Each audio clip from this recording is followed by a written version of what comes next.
तर संध्याकाळच्या जेवणाचं इन्स्ट्रक्शन देऊन झाल्यावरती आता आपण चाललो आहोत वर्सोली बीच बघायला. तर संध्याकाळ ऑलमोस्ट अराऊंड 5:30 वगैरे झालेले.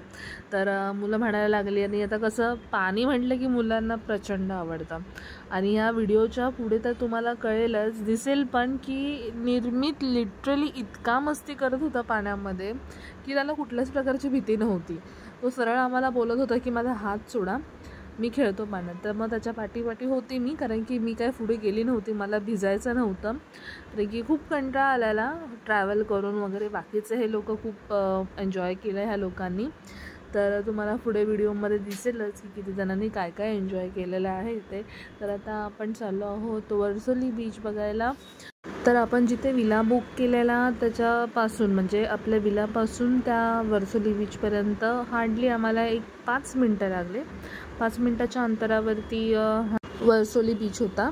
तर खूप छान संध्याकाळची वेळ होती, त्याच्यामुळे मी अगदीच म्हटल्याप्रमाणे गरम तर होत होतं, पण जेव्हा जसं आपण तिथे बीचवरती जात होतो तसं थोडं थंड वाटत होतं. खूप छान वाटत होतं.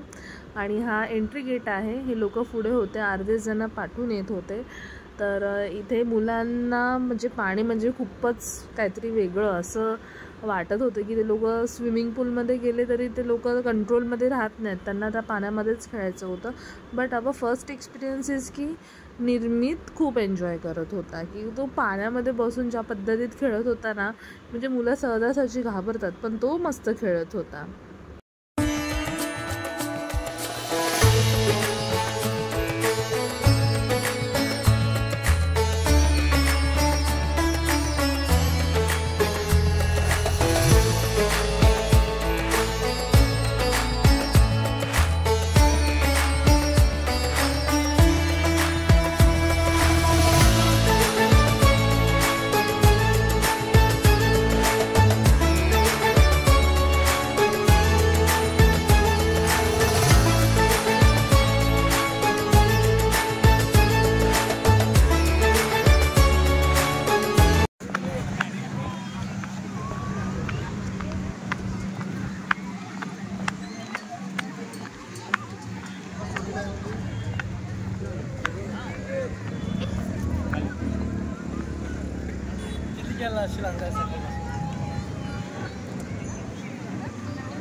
नाही फायदा काय आपल्याला?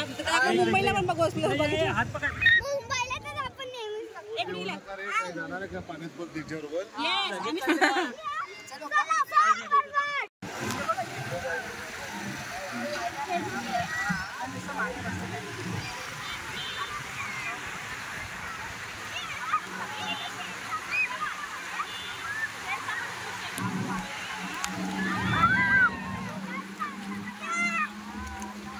काय कशी रेती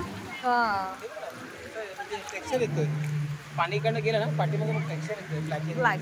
हां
त्याला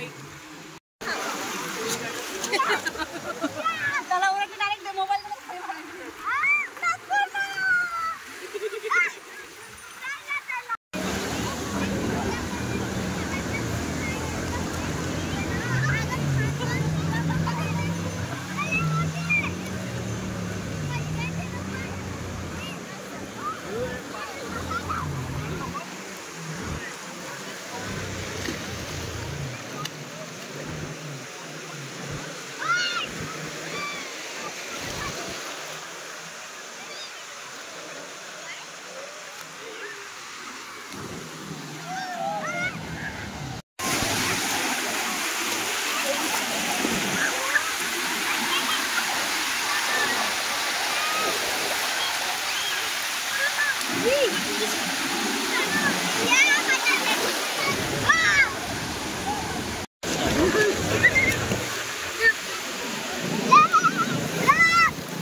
पुढे ढकलतो ना त्याला वॉर्निंग द्यायला अधिक पुढे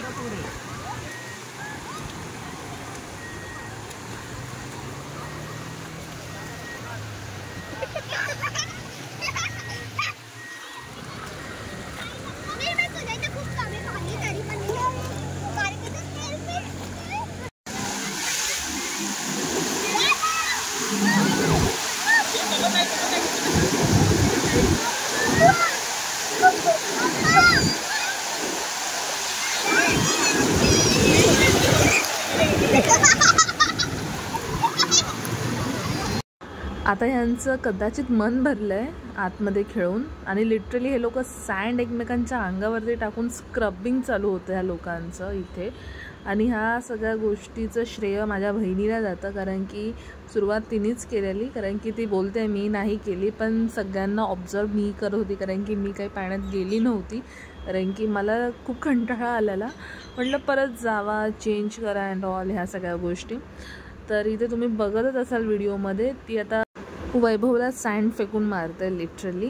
आणि तो तिला सांगतोय की प्लीज आता नका वहिनी मारू वगैरे हे ते, कारण की तोही ओल्ला झाला नव्हता, कारण की आम्हाला मुलांना बघायचं होतं, हे लोक एन्जॉय करत होते. माझं तर रिझनच होतं की म्हणजे मला जायचंच नव्हतं पाण्यामध्ये. आणि पण वैभव सगळ्यांना पकडत होता, लहान मुलांना, जे स्पेशली आमची 3 लहान मुलं आहेत. विपुल तर काय ऐकत नव्हता, विपुल आपला जात होता पुढे, त्याचा तो एन्जॉय करत होता. पण इथे ही अक्षरशः एवढे ना सँड घेऊन त्याला फेकून मारते. मग त्याने सुरुवात केली, लिटरली त्याने तिच्या डोक्यामध्ये एवढा सँड टाकला की तो 2 ते 3 दिवस निघत नव्हता. जशी ती कोंब करायची त्या ह्याच्यातून तो सँड निघत होता. मला ते बघूनच एवढं हसायला येत होते की म्हणजे की काय, म्हणजे काय गरज काय एवढ्या सगळ्या गोष्टी करायची. पण दे आर एन्जॉईंग. आणि त्यांना तसं बघून मला पण म्हणजे अशी एन्जॉय वाटलं की ठीक आहे, चल एन्जॉय करतात वगैरे. तर इथे ह्या लोकांचं काही थांबता थांबेना, अर्ध्या बीचवरची लोक निघून जायला लागले, तरी हे दीर आणि वहिनी ह्या लोकांचं सँटरकरण चालूच होतं इथे. पण असेच हे लोक बाहेर गेल्यावर मस्ती मजाक चालू असतो आणि तो बघून पण जरा बरं वाटतं. आणि आता ह्यांना आम्ही बोलतोय बाहेर या बाहेर या बाहेर या, पण तोही थांबत नाही आणि तीही थांबत नाही. दोघंही एकमेकांच्या अंगावरती सँड फेकून मारतायत इथे.